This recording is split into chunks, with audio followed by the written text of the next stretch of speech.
नमस्कार दोस्तों, आप देख रहे हैं गवर्नमेंट एम्प्लॉय न्यूज। 8वें वेतन आयोग में अलग अलग हो फिटमेंट फैक्टर, सैलरी 54,000 से कम नहीं, ये है केंद्रीय कर्मचारियों की बड़ी मांग। जी हाँ दोस्तों, 8वें वेतन आयोग को लेकर हलचल तेज हो गई है। कर्मचारियों के प्रतिनिधियों ने अब अपनी मांगों का पिटारा खोल दिया है। डाक कर्मचारियों के संगठन FNPO ने नेशनल काउंसिल JCM को जो मेमोरेंडम दिया है वह केंद्रीय कर्मचारियों की सैलरी में भारी बढ़ोतरी का रोड मैप पेश करता है। खास बात यह है कि दिल्ली के जनपथ स्थित चंद्रलोक बिल्डिंग में 8वें वेतन आयोग का दफ्तर भी काम करने के लिए तैयार है। FNPO ने अपनी गणना डॉक्टर वॉलेस एक्रोड के फॉर्मूले पर आधारित की है। यह फॉर्मूला एक कर्मचारी के 4 सदस्यों वाले परिवार की जरूरतों को आधार बनाता है, जिसमें 2700 कैलोरी, भोजन, कपड़ा, आवास और अन्य बुनियादी जरूरतों का खर्च शामिल है। इसी के आधार पर लेवल 1 के लिए 54,000 रुपये की न्यूनतम बेसिक सैलरी का प्रस्ताव रखा गया है।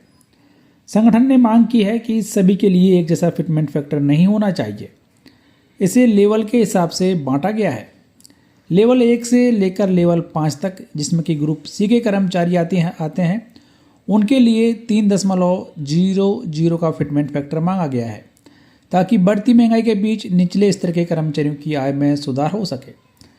लेवल 6 से 12, जहां जिम्मेदारी और स्किल्स को देखते हुए 3.05 से लेकर 3.10 का फिटमेंट फैक्टर प्रस्तावित किया गया है। लेवल 13 से लेकर लेवल 18, जहां पर नेतृत्व और जिम्मेदारी के लिए 3.15 से लेकर 3.25 तक का फिटमेंट फैक्टर मांगा गया है। तो यहाँ पर आप देख सकते हैं कि 3 से लेकर 3.25 तक के फिटमेंट फैक्टर की मांग FNPO के द्वारा की गई है। इसके साथ में ही नया प्रस्तावित सैलरी स्ट्रक्चर भी बताया गया है। लेवल 1, जहाँ पर अभी 18,000 रुपये सैलरी है, उसको बढ़ाकर 54,000 रुपये करने की मांग की गई है।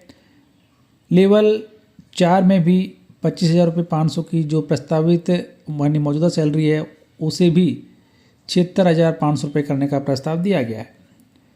वहीं पर CII और JCM के सदस्य के मुताबिक 25 फरवरी 2026 को ड्राफ्ट कमेटी की अहम बैठक बुलाई गई है। इस बैठक में सभी संगठनों के इनपुट्स को रिव्यू किया जाएगा। इसके बाद एक फाइनल रिपोर्ट तैयार की जाएगी, जिसे 8वें वेतन आयोग की अध्यक्ष रंजना प्रकाश देसाई को सौंपा जाएगा।